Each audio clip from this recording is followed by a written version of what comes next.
নমস্কার বন্ধু, আমি আপনাদের সামনে বিশেষ একটি বিষয়ের উপরে আলোচনা করতে এসেছি, যেটি বর্তমানে ভারতবর্ষের যে বড় সমস্যা আনএমপ্লয়মেন্ট তার উপর। যাই হোক, আমাদের প্রধানমন্ত্রী থেকে শুরু করে অনেক মন্ত্রী আজকে জানেন, আজকে বুঝেছেন যে একমাত্র আমাদের দেশের বেরোজগার মুক্ত করা যেতে পারে একমাত্র ডাইরেক্ট সেলিং বা নেটওয়ার্কিংয়ের মাধ্যমে। তাই আজকে সরকারিভাবে যথেষ্ট সহযোগিতা করা হয়েছে। এখানে বলে রাখি, অনেকের আজকে নেটওয়ার্কিং সম্বন্ধে একটা তিক্ত অভিজ্ঞতা আছে। কারণ এই নেটওয়ার্কিং যখন শুরু হয়েছিল তখন কিছু চিট ফান্ডের মালিক এই নেটওয়ার্কিংকে চিট ফান্ডের কাজে লাগিয়েছিল এবং বহু মানুষ সর্বশান্ত হয়েছে। সেই কারণের জন্যে নেটওয়ার্ক সম্বন্ধে একটা বাজে ধারণা, বাজে মন্তব্য মানুষ করে থাকে এবং বলে যার কোনো কিছু করার যোগ্য থাকে না সে নেটওয়ার্কিং করতে আসে। বন্ধু, এটা একটা ভুল ধারণা। নেটওয়ার্কিং একটা এমন জিনিস এবং ডাইরেক্ট সেলিং যেটা পুরোপুরি প্রোডাক্ট বেস, যে প্রোডাক্টটা হস্তান্তর করা যায় তার উপরে নেটওয়ার্কিং বা ডাইরেক্ট সেলিং হয়।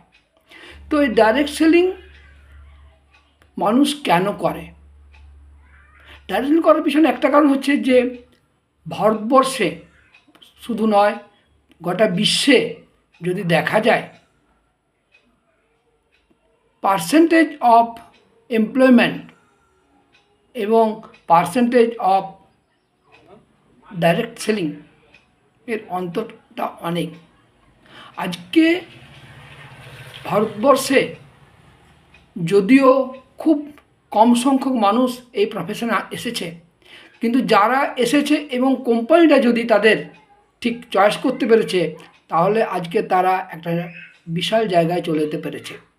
তো বন্ধু, প্রথমে যে কোম্পানিটা চয়েস করবেন তার প্রোফাইলটা ভালো করে দেখবেন, তার প্ল্যানটা ভালো করে দেখবেন এবং তার সঙ্গে তার প্রোডাক্টটা।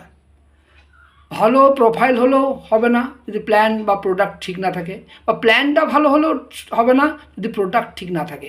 কারণ প্রোডাক্টও চাই, প্ল্যানও চাই, তবে যে রোজগার সম্ভব।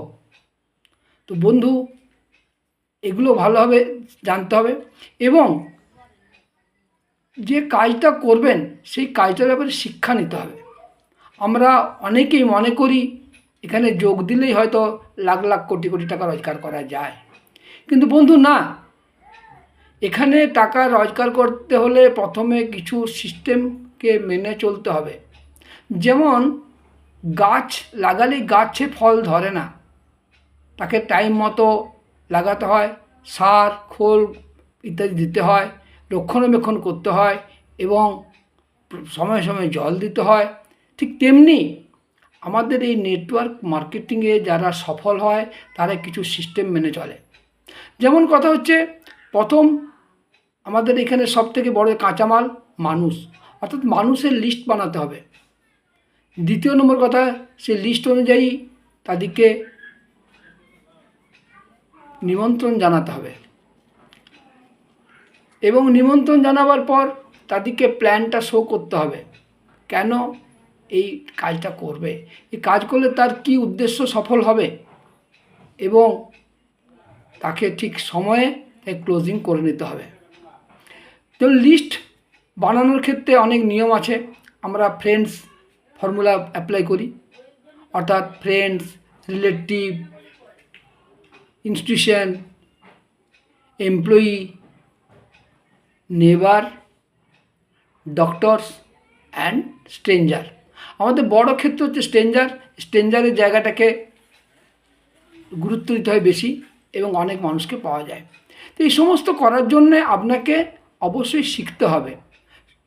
তো আমরা ভুলে যাই এই শিক্ষা নেওয়ার কথাটা, কারণ এই শিক্ষা নিতে গেলে মিটিংয়ে আসতে হয়, মিটিং থেকে আপনি শিক্ষা নেবেন এবং শিক্ষা নিয়ে আপনি আপনার যে কাজটা করতেছেন সেটাতে পারদর্শী হবেন। পারদর্শী হলে আপনার দক্ষতা বাড়লে আপনি এখানে সাকসেস পাবেন। তাই আমরা অনেকে এই শিক্ষা না নিয়ে, সিস্টেমটা না জেনে এবং অনেক সময় ভুল কোনো ইন্ডাস্ট্রিতে নাম লিখিয়েও আমরা আমাদের জায়গাটাকে নষ্ট করে ফেলি। তাই বন্ধু, আপনাদেরকে